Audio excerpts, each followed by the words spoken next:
Welcome to your custom deep dive. So you want to hear the shortest joke in finance.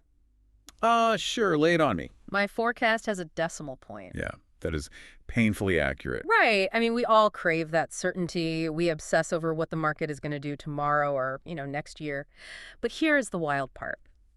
Sometimes holding on to a quote-unquote solid long-term investment is actually the absolute worst thing you can do for your wealth. Oh, totally. It can completely wreck your portfolio. We are going to get into exactly why that is. But to unpack these traps, we're diving into Joachim Klement's book, 7 Mistakes Every Investor Makes, and how to avoid them.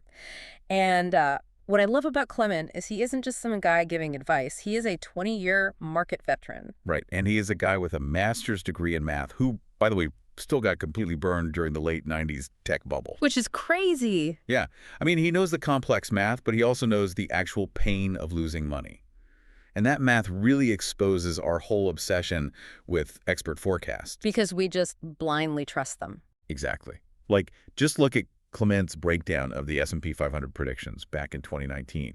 You had these highly paid experts confidently predicting everything from a 17.5% rally to a 9% crash. Wait, that is a massive spread. Right. It basically made the median prediction meaningless. Following those forecasts was essentially just a coin toss. And you'd think, looking further out into the future would smooth things over, right? But Klement actually shows that forecast errors increase over time. If you look at a 5-year forecast for stock returns versus bonds, there is a massive 54% relative error rate. Yeah, a 54% error rate is, well, it's huge. It's like packing an umbrella today because a meteorologist promised it would rain on a specific Tuesday, 5 years from now.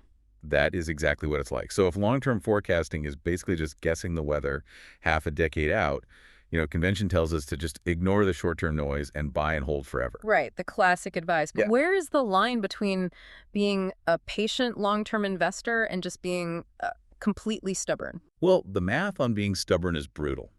Let's say you buy a contrarian stock, it starts tanking, and you just refuse to sell. You write it all the way down to an 80% loss. Hold on, let's pause on that math for a second. Because if I am down 80%, I don't just need an 80% bounce to get my money back. Nope, you need a 400% gain just to get back to zero. Oh, wow. Yeah, think about it.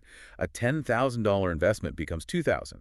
To get that $2,000 back to 10, it has to multiply by 5. That is a massive mountain to climb. It really is. And this is exactly why true professionals, like traders, practice emotional detachment. They treat a sinking stock like the Titanic. They don't go down with the ship.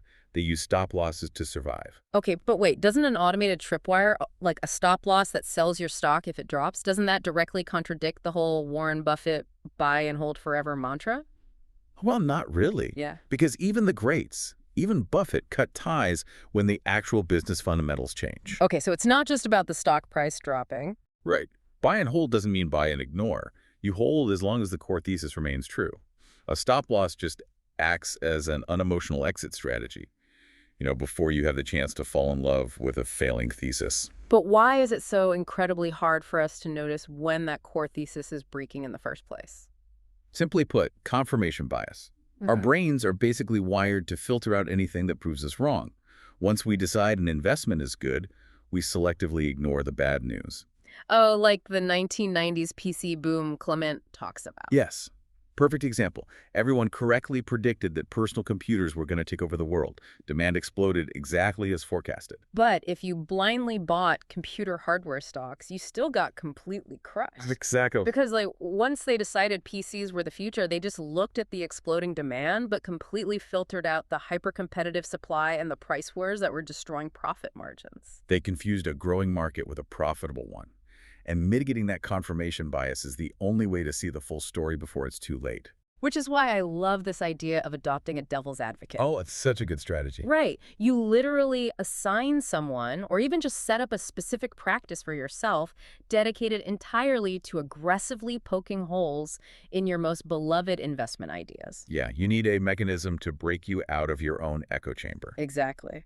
So, taking all this in, here is a challenge for you, the listener, to wrap up this deep dive, build on Klement's advice, and start an investment diary. Yeah, and don't just track your returns. That is what everyone does. Hmm. Write down exactly why you made a specific trade the moment you made it. Right. Capture the thesis. Then, months later, look back at those notes. Did the thesis break? Were you right for the wrong reasons? Or were you just lucky? Exactly. So ask yourself, are you actively learning from your financial history or are you doomed to repeat it?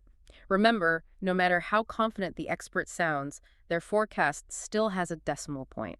So set your tripwires, find your devil's advocate, and keep exploring.